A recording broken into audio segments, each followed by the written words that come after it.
Penthouse 906. Part 4. Beyond the Darkness. Section 1. The Waiting Void. The darkness moved. Not like smoke, not like fog. It folded inward upon itself, rippling without wind, as though the absence of light had become a living thing. No one moved. Melissa's flashlight trembled in her hand. Its beam reached barely a meter before vanishing completely. It didn't fade. It didn't scatter. It simply ceased to exist, consumed by the impossible void stretching across the abandoned railway tunnel. The silence was worse than the darkness. No dripping water, no shifting gravel, no distant wind through forgotten passageways. Only the sound of 4 detectives trying not to breathe too loudly. Dylan finally whispered, "Tell me everyone else sees this." "I wish I didn't," Sandy replied, her voice tight. Umang slowly crouched beside the rusted rail. He reached forward with one gloved hand, tracing the steel into the darkness. After less than an arm's length, the rail ended abruptly, sheared off as though reality itself had been cut away. "It doesn't continue," he murmured. Melissa frowned. "That's impossible. So is everything we've seen since we found the first anchor." A cold current drifted out of the void. It carried the smell of wet stone, burnt paper, and something older still, like ancient books sealed underground for centuries. Sandy's eyes narrowed. "Does anyone else smell a library?" No one laughed, because they all smelled it. And then, from somewhere deep inside the darkness, something took a slow, deliberate breath. The breath came again, longer this time. Wet and uneven, as though lungs hidden somewhere in the void were learning how to work. Melissa raised one hand, signaling the others to remain still. The 4 detectives stood shoulder to shoulder at the broken edge of the railway line while the blackness pulsed before them. Every few seconds its surface tightened and loosened like skin stretched over something enormous. Dylan tilted his head. "It's not breathing." Sandy glanced at him. "You literally just heard it." "No." He swallowed. "It's copying us." The others listened. Melissa inhaled. A moment later the darkness repeated the sound. Sandy exhaled sharply through her nose. The void answered. Umang held his breath. For 3 seconds the tunnel became perfectly silent. Then something inside the darkness held its breath too. Sandy's face tightened. "That is deeply unpleasant." A faint metallic click sounded behind them. Melissa spun around. Nothing stood there. The tunnel they had crossed remained visible behind them. Crumbling walls, splintered support beams, and rusted tracks leading back toward the abandoned station. Their portable lamps still cast pale circles across the wet stone. But something had changed. Their footprints were gone. The damp gravel behind them had been smoothed flat, as if no one had walked through the tunnel for decades. Umang noticed it at the same time. The path has reset. Dylan turned fully around. "What does that mean?" "It means the tunnel no longer remembers us entering."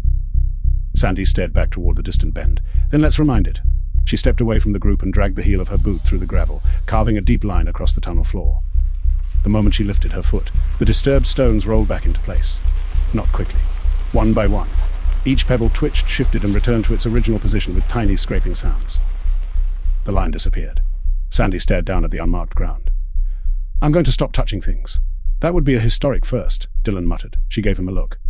The faintest hint of humor passed through the team, but it died when the blackness produced another sound. A child laughing, far away, high and thin. The laughter echoed through the tunnel, circling them from several directions at once. Melissa slowly aimed her flashlight into the void. Who's there? The laughter stopped. For a moment there was nothing. Then a young voice whispered from the darkness. Melissa? Her blood turned cold. It was not simply a child's voice. It was a voice she knew.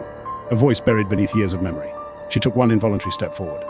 Sandy caught her arm. Who was that? Melissa didn't answer. The child called again. "Melissa, you left me." The words trembled with fear. Dylan looked toward her. "Do you know that voice?"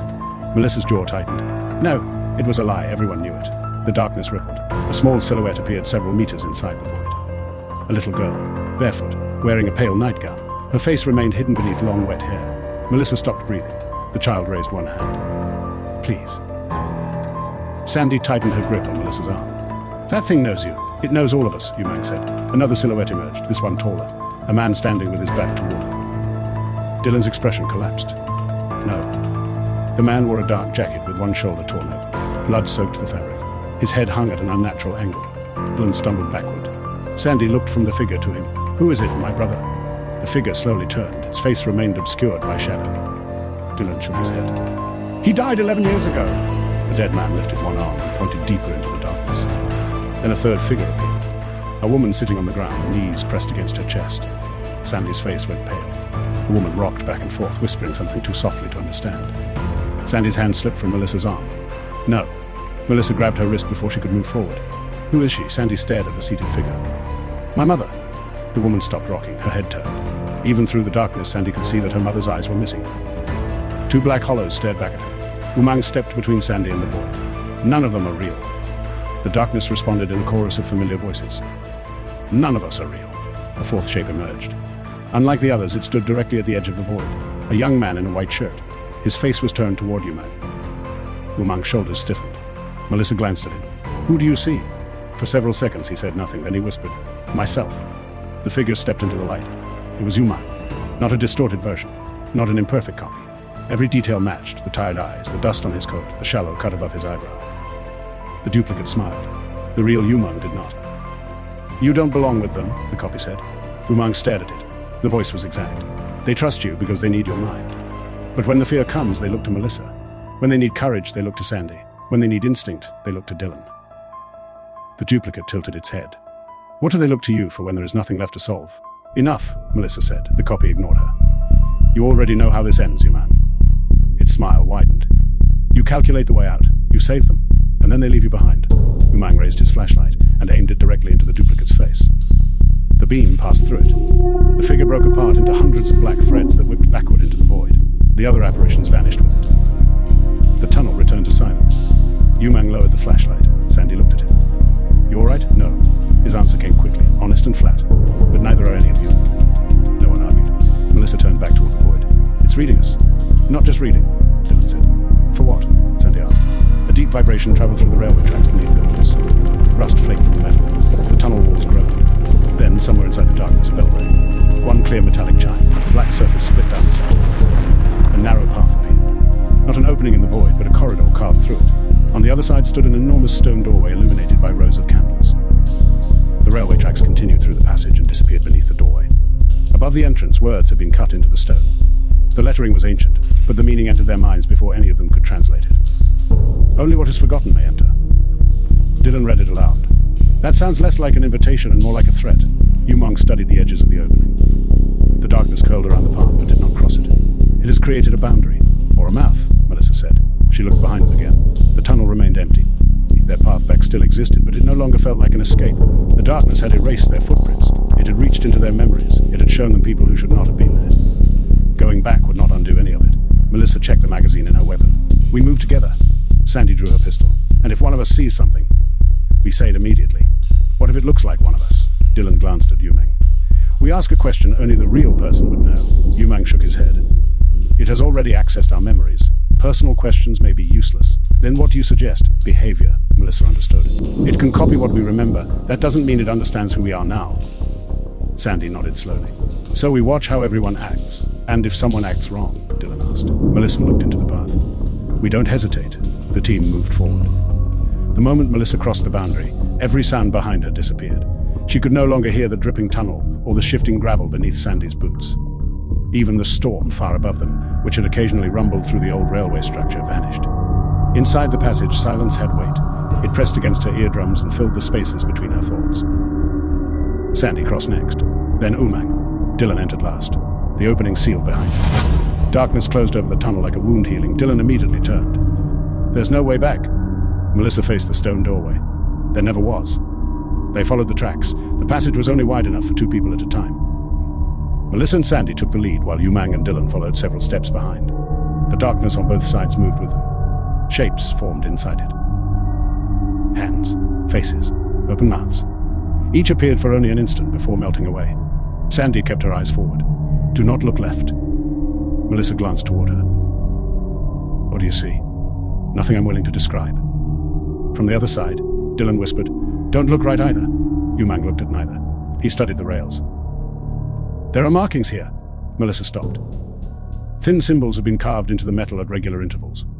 Circles crossed by vertical lines, triangles containing eyes. Names. Hundreds of names, some had dates beside them. Others had only a single word, forgotten. Sandy crouched. "This one is recent." She pointed toward a name scratched into the rust. "Aiden." The team went still. Dylan's breath caught. Melissa knelt beside the rail. The name had been cut deeply into the metal. The grooves were fresh, and thin black liquid glistened inside them. Sandy whispered, "He was here." "No," Umang said. Melissa looked up. "You don't know that." "I know the track predates all of us. If the anchor can alter memory, it may also alter evidence." Dylan crouched beside the name.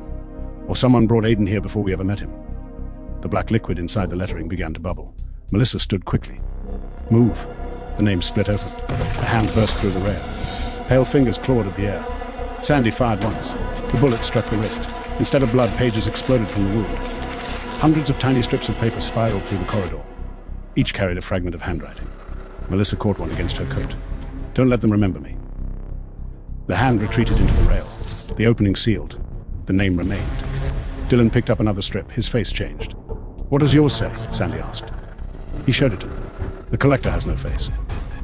Umang gathered several more pages. Each contained a different sentence. The second anchor does not open doors. It closes the world behind you. The fifth member is already inside. Melissa read the final message twice. Sandy looked around the passage. There are 4 of us. For now, Dylan said. Thanks for stepping inside Penthouse 906. If you enjoyed this mystery, don't forget to like, follow, and subscribe so you never miss the next case. Do you have a creepy mystery, sci-fi twist, detective idea, or even a personal story you have never figured out? Leave it in the comments. Your idea could inspire a future episode and become part of the ever-growing world of Penthouse 906. The cases never end.